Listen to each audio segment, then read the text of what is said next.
Hello, and welcome to She Leads Biotech, the podcast that celebrates women leaders in the bioscience space. I'm your host, Sharon Cox, CEO and Managing Director of CNA International, based right here in New York. And each week I'll be talking to women leaders about their work, their triumphs and challenges, providing invaluable insight into how women can unlock their superpowers and succeed on their own terms. So whether you're navigating your own career path in bioscience or you're passionate about science and innovation, I hope you're empowered and inspired by each episode. My guest today is a biotech entrepreneur, executive, healthcare investor, and drug developer with over 25 years of experience in the biotech and pharmaceutical industries. She's founded, built, and run numerous biotech companies and led the development and approval of life-changing pharmaceutical drugs for patients with immunology and oncology diseases. She's co-founder of the CEO Biotech Sisterhood, and her recent TED Talk, Focus on the Mirror, Not the Glass Ceiling, was an overwhelming success. To delve into these topics and more, I am so excited to welcome Sheila Gujrathi. Sheila, hi! Hi, Sharon. How are you? I'm well. How are you doing? I'm doing very well indeed, thank you. Looks like it's a beautiful sunny day out there behind you. It is. We've been having a heat wave here in San Diego, so it's been very nice weather. Yes, we're still getting some nice weather here in New York at the moment as well. So I'm hoping that summer is going to last just that little bit longer before the pumpkin latte loving people come in and blow it all out of the water. But That's so lovely. It's really my favorite time on the East Coast. I grew up outside New York and New Jersey and love the fall. And it's just glorious, I think, in terms of all the leaves changing. So very excited for you. yeah, it is lovely. I have actually got a boat trip planned with some girlfriends along the I think it's along the Hudson River that where all the fall leaves are. But we've got to time it because they're late this year, or I don't know, whatever. Lovely. But here we're not here to talk about falling leaves. I've actually got so much that I want to cover with you. We may even need 2 episodes. But before we do, can you tell me how it all started for you? What took you down the medical route? Yes. Well, like many immigrant families, especially from India, both my parents were physicians. So I grew up with both my, role models being doctors.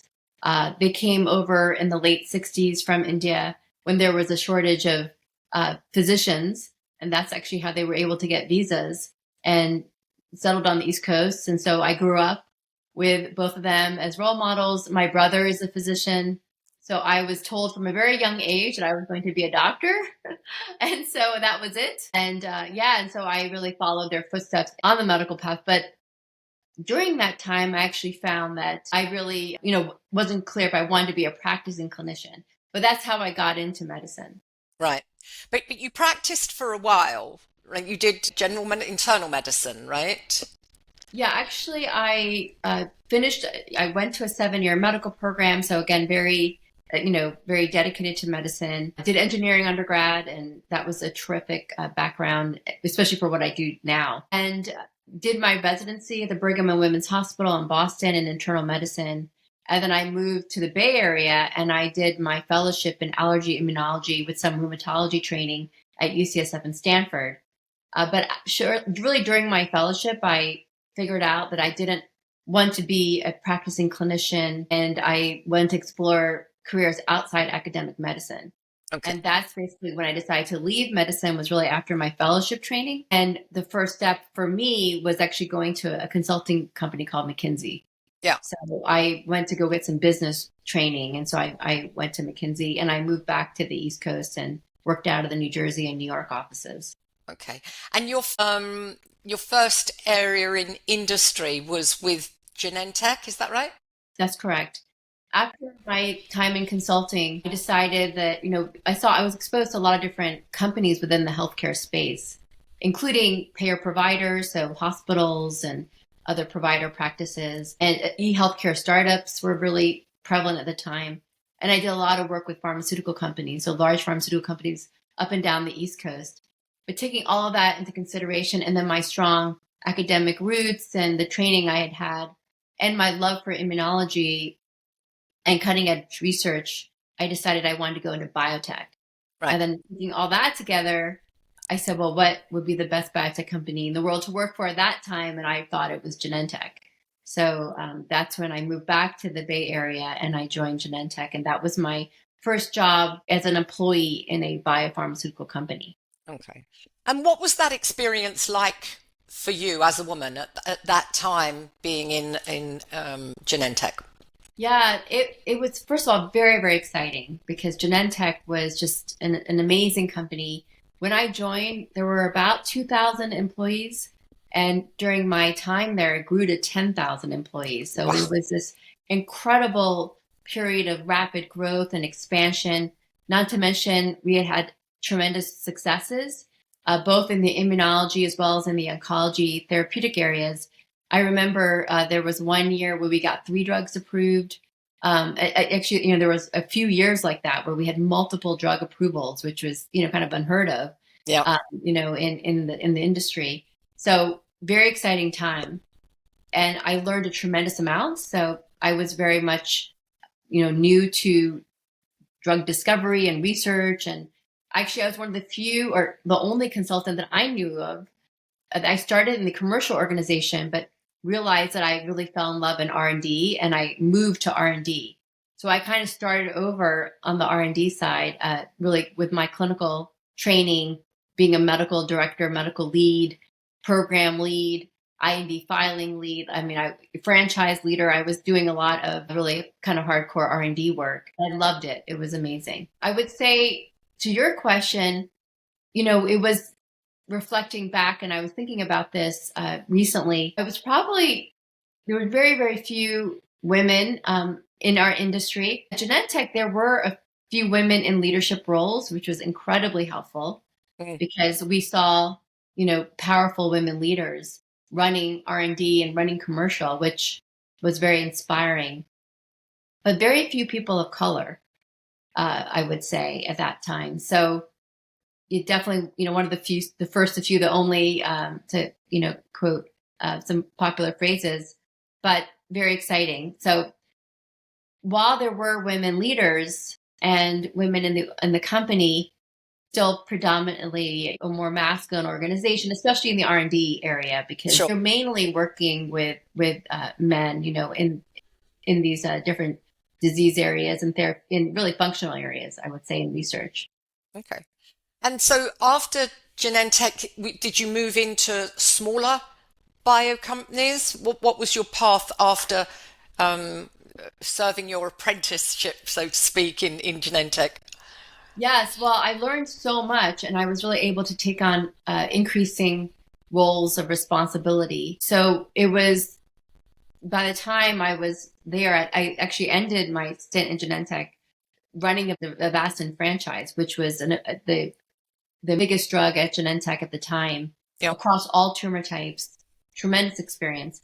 And while I was doing that, so I had really learned a lot about drug development, all different stages of development. I worked on programs in the preclinical stages all the way through phase 1, 2, 3 to the post-marketing area. And I actually got recruited to go run immunology at Bristol Myers Squibb.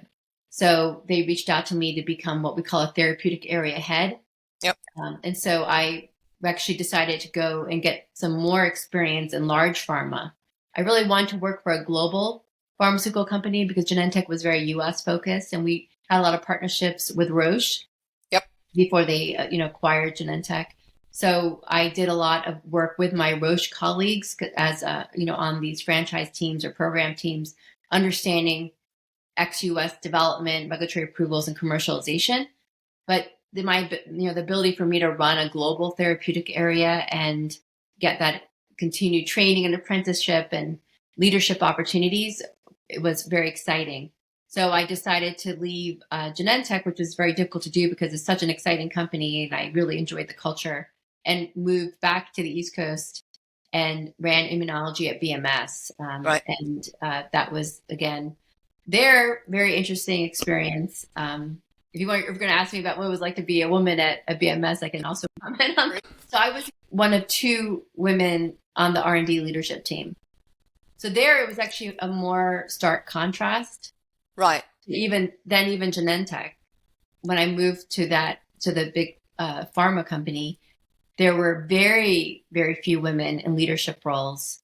And I was the only person of color at the time on the R&D leadership team. So very, very different experience, actually. And I was much more aware of being a woman leader in that environment, just to make that commentary. And I think we'd still see very few women in leadership roles in large pharma. Yeah. And so it's just something that, I'd like to see more progress on. But that was my experience. I was operating in that environment, running an important therapeutic area, and really immersing myself in leadership in a large pharmaceutical company. Which actually brings me very nicely. You mentioned, needs more women leadership, even now, certainly. When I first met you, you were doing a panel at Bio24. And one of the things that you were speaking about, which I jotted down very quickly, so I must go and do some research on that, was the Bio Sisterhood. Can you talk a little bit about that and how that evolved? Yes, absolutely. It's been such a blessing for me, actually. We call it the gift that keeps on giving, for all of us that are involved and lucky to be participating. So after BMS, I did then make the move to small biotech companies. So I actually moved back to the West Coast, settled in San Diego, took my first leadership role in a small emerging biotech. The company was called Receptos. I was the chief medical officer, so that was my first C-level role. I was a vice president and on the executive team at BMS, but this was, really a different level of executive leadership. Yep. And so that was my first role, and it was very fortunately a tremendous success. We sold to Celgene in 2015, and I got a lot of different experiences. I learned how to do financing and fundraising in the private and then public market. So we were one of the first companies to go public in 2013, had a very successful IPO, did 3 follow-on financings, which was pretty amazing. So, we really, lots of experience in the public markets as well. And of course, with the M&A transaction to Celgene. So, and then I took all that experience and then I co-founded and became CEO of my next company, which was Gossamer Bio. And during that time period, there were just very, very few women CEOs. Very few women to reach out to speak with, to kind of share stories with. When we're talking to investors, most of the investors, especially the decision makers, are men on the other side of the table. So very, very few women, very few mirrors, as I'd like to talk about now. And, that was just very striking. And I only knew a handful at the time. And of course, they were role models and people who at least I followed, but weren't really close to many of them either. And so during that time when I was running Gossamer and also taking a lot of board roles, and then I became an independent director and chair at Turning Point Therapeutics, and again very few women chairwomen. Yep. So just didn't have a robust network. I started talking to some of my friends about the importance of developing more of a community for women leaders, especially women CEOs and, chairwomen, because there were so few of us. And we kept talking about it. And then during COVID, really decided, we just have to do this because there are a lot of networking opportunities for CEOs as well. Like the banks hold a lot of networking events, and we kind of call them boondoggles, but they're very important for socialization and ways for us to develop trusting relationships outside of our normal interactions. And when you're talking to public and private investors, they're pretty short conversations. You don't have much time. You're trying to discuss some very significant technical research and corporate topics. You don't really have a lot of time to get to know one another. Yep. And we weren't necessarily being invited to all of those events as much as our male colleagues. I started getting invited to more, which was incredibly helpful. And I started to really develop some great relationships. But our thought was, well, how do we continue to bolster our community and create a network where we can share information, share lessons learned, ask each other for advice, support one another through our successes as well as our challenges.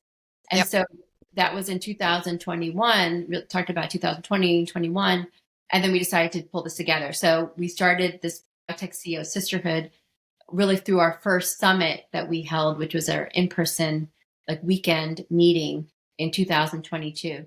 We invited 50 women CEOs. We were surprised that we found 50 women CEOs. I was going to say, gosh, did you a global search for that? Yeah, it was like a global search, and we got names and people referred people, and we were like, oh wow, there's 50 women CEOs. We were like surprised.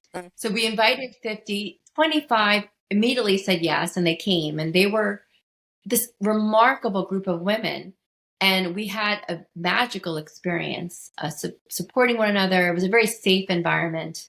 And we learned so much from each other and realized how powerful we were together as a community. It just lit this fire that, just has continued to spread.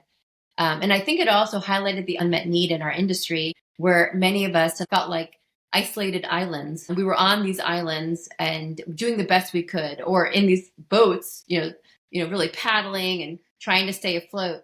Yep. But now, when we were connecting to each other, we were like in the Galapagos of islands, and actually really forming a real connection and bond and being able to support one another. And, being able to throw each other lifesavers and rafts. And it's just like a really incredible experience. And build those bridges over the islands. Bridges, yes. Yeah. Yes. Build bridges and not feeling isolated anymore. Right. Having community and knowing that, we had each other's backs made a world of difference. And so from there, we just kind of grew. We had a WhatsApp group. We developed a Slack channel. And I'm really proud to say we're almost 300 women CEOs now. Amazing. And is that confined to the San Diego area, or is that all across the US? Yes. No. So we have, probably the most women coming from the Boston, Cambridge area, as well as the Bay Area. We have a growing contingent from San Diego and Southern California. We have women from the Midwest, from Texas, and also from Europe. And so, incredible. We are also trying to support our European sisters who have also felt very isolated. So we're doing more work and outreach there. So this is truly a global community. We've really also been mindful and intentional to really have women of color, African American women, and just, women of all different backgrounds and, orientations, involved in this community. So, we're really trying to grow the community, make it very inclusive and safe. And, it's just been very successful. We've had then 3 summits, and we're planning our 4th that will be in the spring of next year. And it's just been wonderful experience. And incredible. Yes.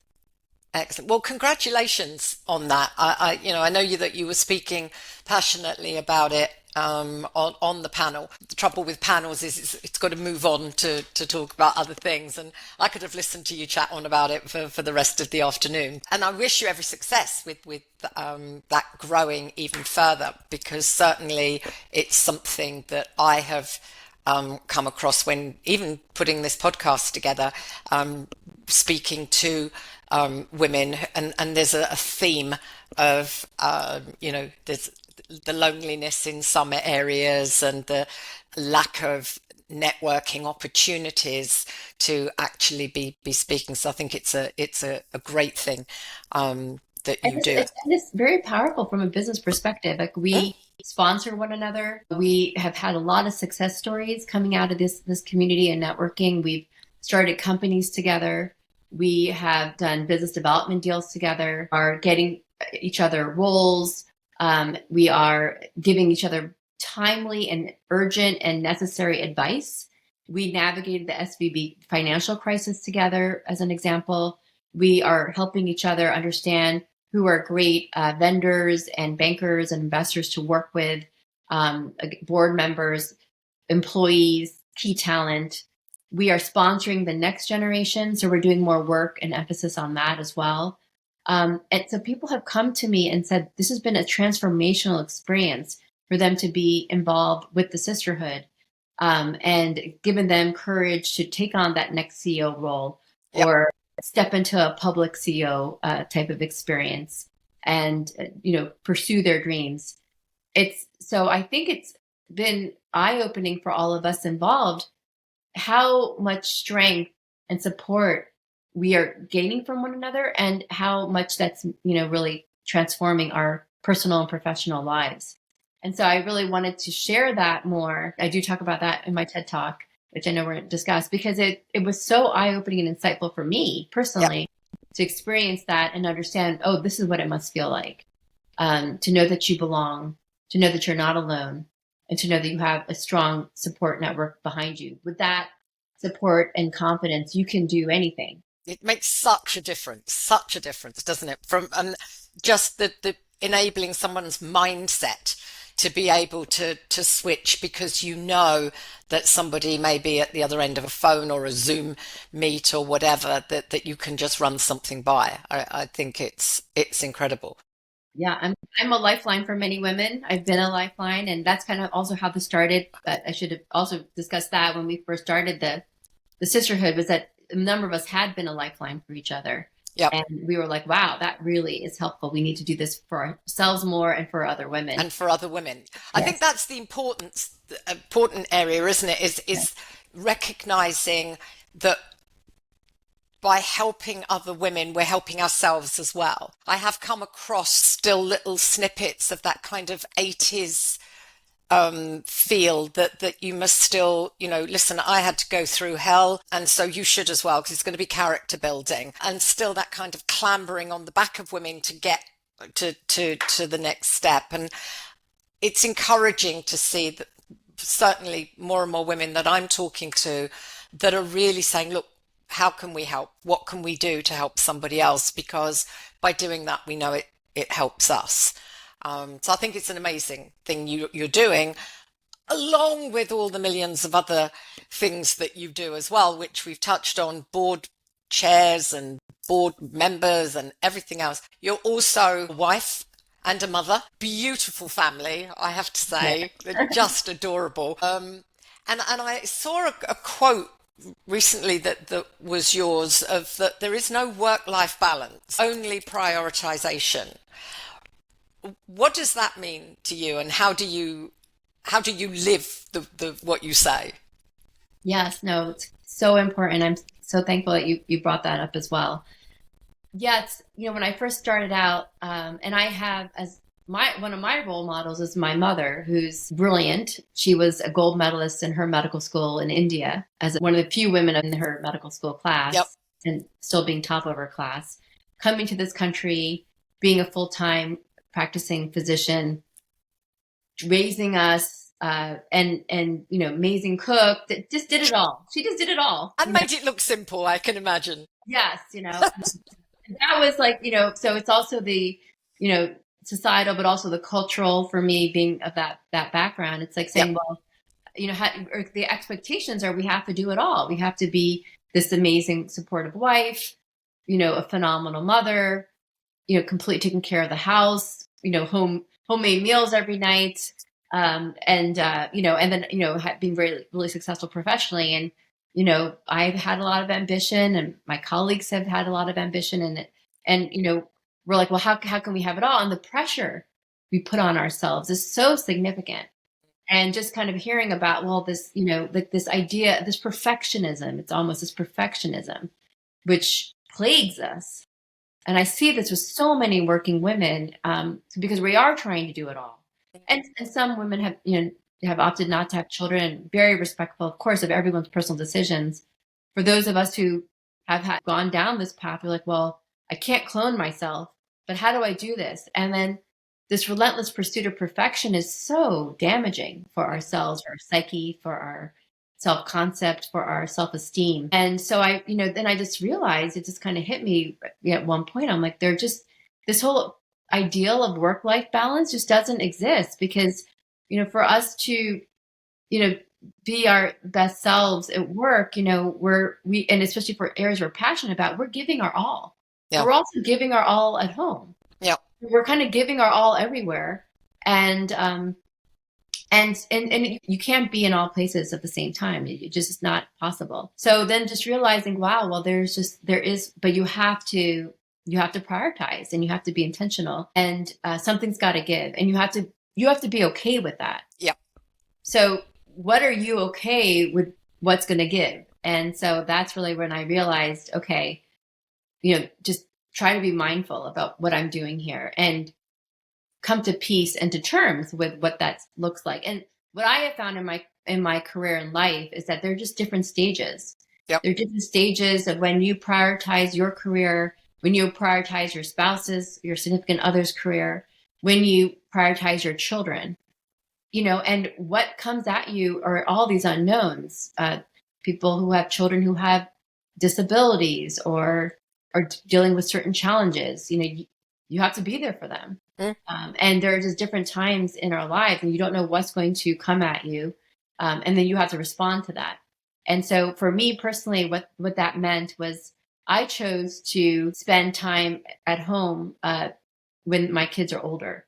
And it's been great because I've reached this time in my career where I have control over my schedule. Right. So I'm on multiple boards. I'm founding companies. I'm acting CEO of a couple companies. I'm doing all the things I want to be doing. I'm just doing it on my own time and schedule so that I can be there for my teenager children while they're in high school. And I chose to really work more hours, travel more when they were younger. And I knew I was doing that. Yep. And because I had great support, I've been lucky to find some wonderful caregivers who were partners with me. And that made it work. And when you're with your children, I tried to be there and be present with them and really spend quality time with them.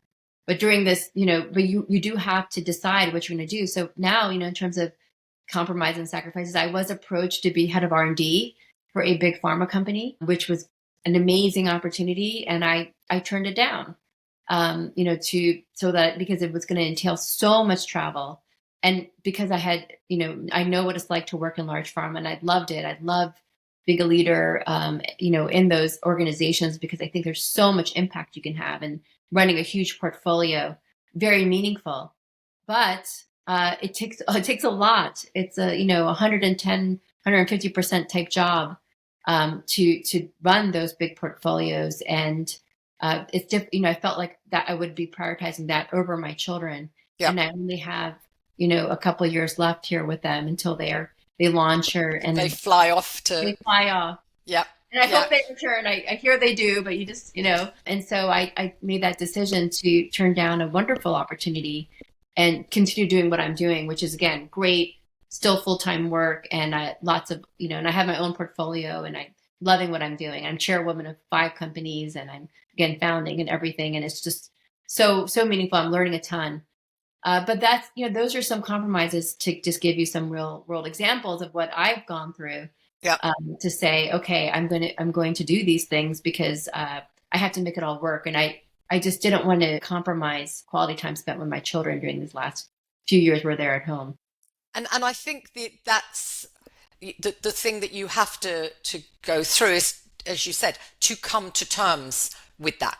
That's the decision I've made. It's the right decision for me. It's the right decision for my family, and I'm happy with it. I've seen so many people that have made decisions, but it's, half-hearted. I've made that decision, but I haven't fully made that decision. And then resentment builds, and all sorts of challenges come as a result of that. So I do think it's very important that once you've made that decision, that's it, right? I think that's the key. You have to be intentional and then come to terms and accept and allow the different aspects of your life, to unfold in the way that they are going to. And it's hard because sometimes you pass on opportunities and you're like, oh, and then if you see success and you're like, oh, there's some regret and things like that. And that doesn't serve anyone. It doesn't serve you. It doesn't serve your family. The best thing you can do for your children and your significant other, your partner, is to be happy. Yeah. And whatever that means for you, that's what it takes. And I can say that because after Receptos, had a great exit and, really fortunate. And I thought about it, I took a year off then, or I went right into starting my next company. But I was going to say, I bet you yeah, didn't take a year off yeah, there. really, yes. But I had more time while I was doing that. I was home more. I wasn't going to the office every day, and I actually found out that my kids were struggling with certain aspects. I actually changed their schools. I found a better situation for them. So lots of learnings about even spending time. And I was like, oh, I didn't know that was going on for them, and I felt so guilty about that. But then during that time period, I really wanted to go back, and I wanted to run my own company. And I just had this real desire and, wanting to do that. And then I got to this point where I was like, okay, I'm going to be happier doing that than staying at home and maybe just even doing board roles then. Yeah. And so I decided, no, I want to found and run my own company. And so I did that.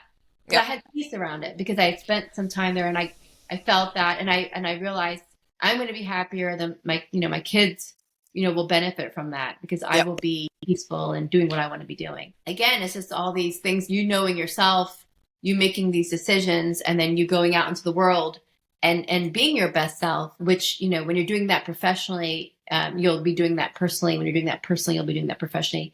This is what I talk about also, in what I've been posting is that we're one person. We live an integrated life.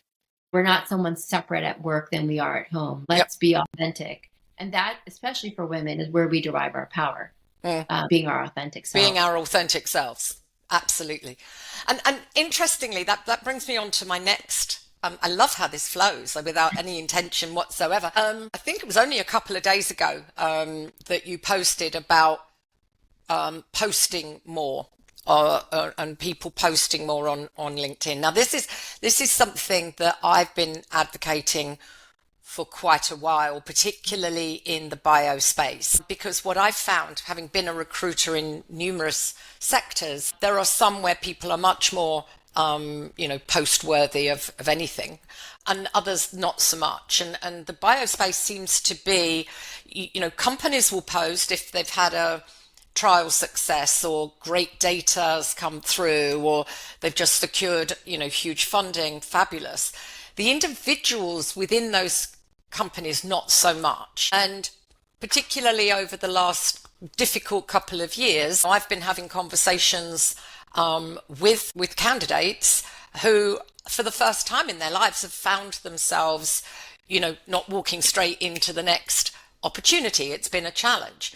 And I've talked to them about posting more about themselves on LinkedIn, and let your network know you. Let them know what the real you behind that. And it was like a light bulb moment for the people that I spoke to, and I'm thrilled to see that many of them have taken that on board and look to post something personal, something credible, something of value that they can offer. And I know that somebody pointed that to you for after your TED talk, didn't they?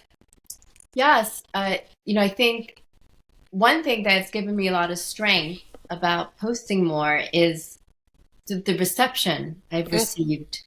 And through especially the last few years, where, when I go on speaking engagements and I'm on panels at the bio meetings and, or just, trying to be of service and help wherever I can, because I've been fortunate to be in these positions and take on these roles. And there's so many amazing, aspiring women and people of color, really all different groups that connect with me and see me as a role model. Yep. And, mentor or sponsor.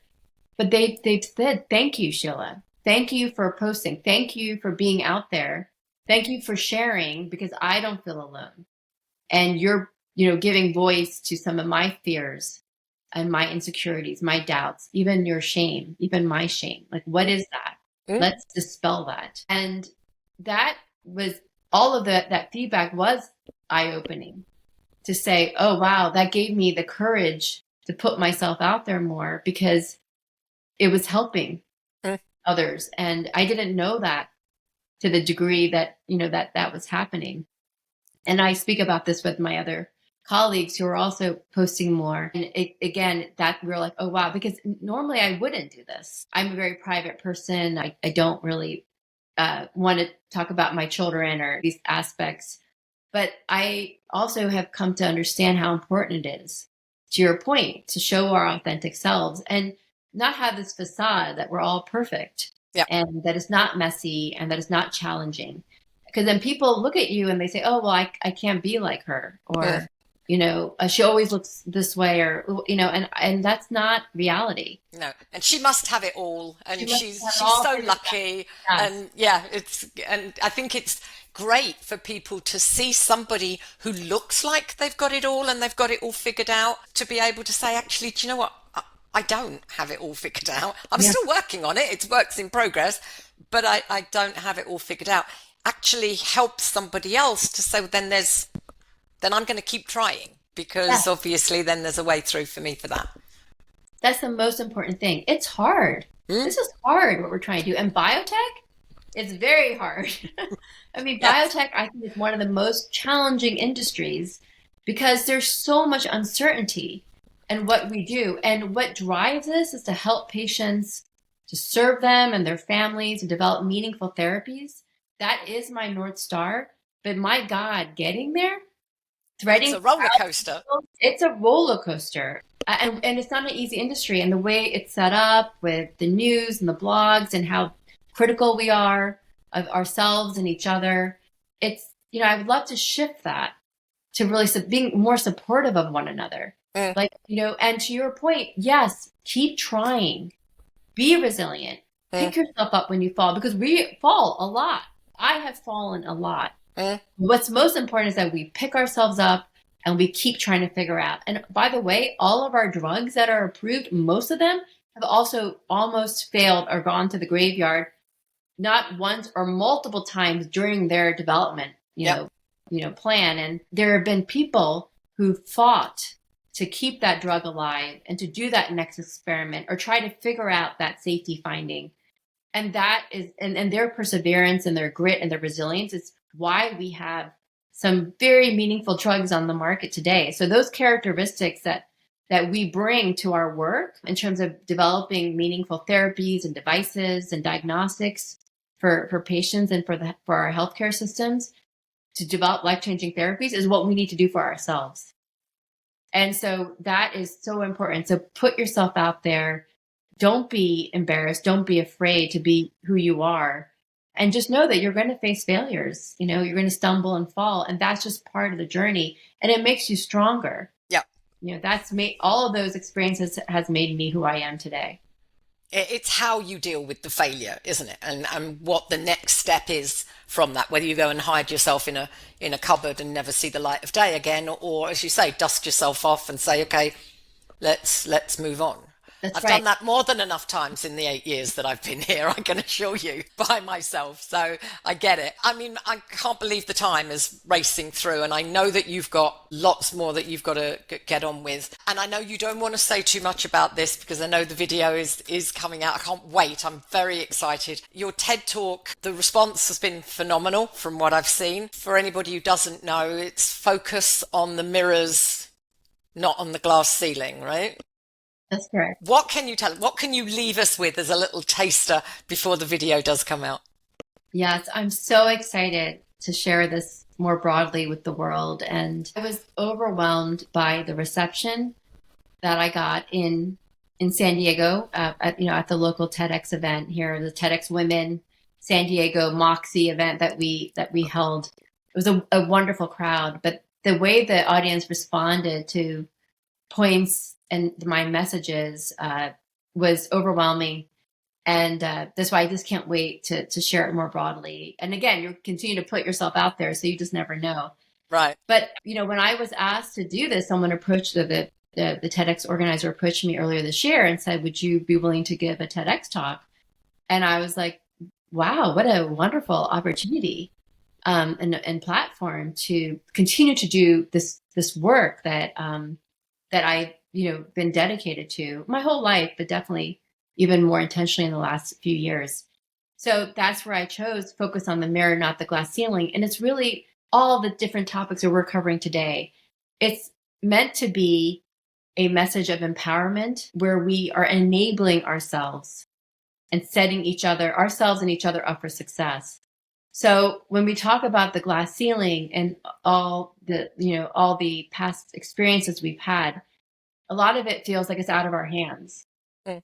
That these things are happening to us, that we have to fight, that we are, running against that wall, or again, having to break that glass ceiling, break that glass ceiling and pray that we don't get cut shattered by all the shards, shattered by all the shards that are going to be coming at us.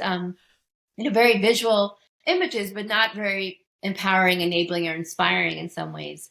So I really want to shift our mindset, as you said, and to say, let's move beyond these glass ceilings. It's not about these glass ceilings. Let's not even talk about them anymore. Let's talk about mirrors. Let's shift our focus to accelerating and amplifying our growth with powerful mirrors.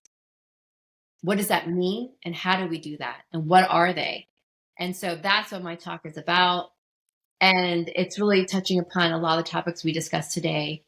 And I just think it's the future. It's here. It's actually here now. It's our present and our future. And it's such an exciting time. And we're surrounded by mirrors, role models, and leaders, but also people who just believe in us, our allies, and who are going to really mentor and sponsor us. And we need those people in our lives. So we just need to look to see them, right? We it's not walking past the mirror and just ignoring it, but actually looking in and seeing what the reflection is that comes back.